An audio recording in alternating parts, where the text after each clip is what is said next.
Present అన్ని రాష్ట్రాల్లో election commission of India ఒక సర్వే కండక్ట్ చేస్తుంది. దీని ఉద్దేశం వచ్చేసి డేట్ ఆఫ్ బర్త్ కానీ ఫోన్ నెంబర్ ఇంకేమైనా ఎక్స్ట్రా ఇన్ఫర్మేషన్ మిస్టేక్స్ ఉంటే కరెక్షన్ చేసుకోవడానికి, ప్లస్ కొత్తగా అప్లై చేసిన వాళ్ళు ఎంతమంది ఉన్నారని చిన్న సర్వే చేయడానికి అనమాట.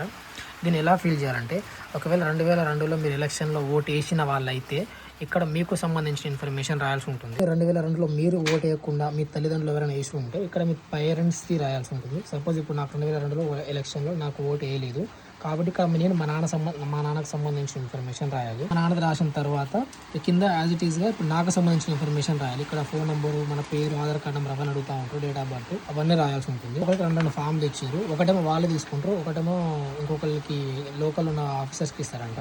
దీనికి సంబంధించి మనకు ఫోటో కూడా పే చేయాల్సి ఉంటుంది. అండ్ దీంతో పాటు చేసి ఒక ఏజెంట్ ఉంటాడు మన దగ్గర, వాళ్ళకి సంబంధించిన ఫోన్ నెంబర్ మనకి ఇచ్చే ఫామ్లో పైన ఉంటుంది. BLO అని చెప్పేసి మాకు సంబంధించింది సురేష్ అన్న అని ఇక్కడ ఉన్నారు. వాళ్ళు నాకు ఫోన్లో బాగా ఇన్ఫర్మేషన్ చెప్పేసి ఉన్నారు. వాళ్ళ తల్లి అంటే లేడీ కూడా సేమ్ రాయాలి. ఒకవేళ 2002లో ఎలక్షన్లో ఓటు వేసిన వాళ్ళు అయితే ఈ సైడ్ రాయాలి. సపోజ్ నేను కనుక 2002లో ఓటు వేసినట్టయితే ఇక్కడ నాకు సంబంధించిన ఇన్ఫర్మేషన్ రాయాలి.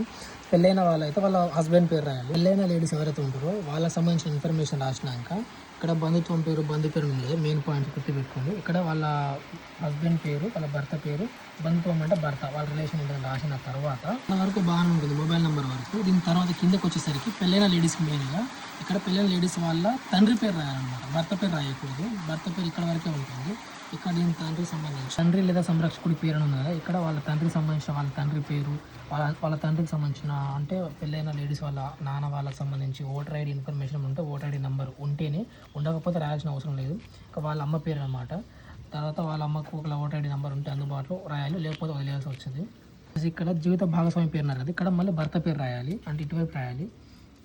కూడా ఉంటే ఓటర్ ID నెంబర్ రాయాలి, అందుబాటులో లేకపోతే అవసరం లేదు. ప్రజెంట్ మాకు తెలంగాణ కాబట్టి 2002 అంటే అప్పుడు మాకు ఆంధ్రప్రదేశ్ ఉమ్మడి రాష్ట్రం ఉండేది కాబట్టి ఇక్కడ సంబంధించిన జిల్లాలు పాత జిల్లాలు అంటే మేము ఆంధ్రప్రదేశ్లో ఉన్నప్పుడు మాకు ఏ జిల్లా ఉందో దానికి సంబంధించింది ఎవరికి వాళ్ళు.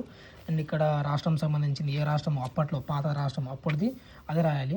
నియోజకవర్గం ఇప్పుడు కొత్త రాష్ట్రం వచ్చినాక చాలా వరకు ఇన్ఫర్మేషన్ మారింది చాలా మందికి. విధానసభ నియోజకవర్గం సంఖ్య, భాగం సంఖ్య, క్రమ సంఖ్య అనేవి ఇవి కొంచెం మారుతూ ఉంటాయి. ఇవి ఒకవేళ మన దగ్గర లేకపోతే మనకు సంబంధించిన BLO ఆఫీసర్ దగ్గర మనం సబ్మిట్ చేయడానికి వెళ్ళినప్పుడు వాళ్ళు మళ్ళీ చూసుకుంటూ ఉంటారు. వాళ్ళు కరెక్షన్ చేసేటప్పుడు వాళ్ళు ఇక్కడ రాసుకుంటారు. ఇవి వదిలేయండి, మిగతా మాత్రం కామన్గా రాయండి.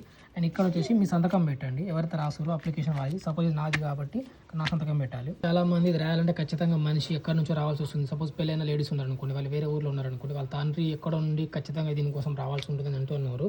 అవేం అవసరం లేదండి, జస్ట్ వాళ్ళ ఓటర్ ID నెంబర్, వాళ్ళ పేరు ఉంటే సరిపోయింది. ఓటర్ ID నెంబర్ లేకపోయినా పర్వాలేదు, వాళ్ళ పేరు, ప్రజెంట్ వాడుతున్న ఫోన్ నెంబర్ ఇన్ఫర్మేషన్ మాత్రమే రాయండి. ఎవరు ఎక్కడికి వెళ్ళాల్సిన అవసరం అయితే లేదు.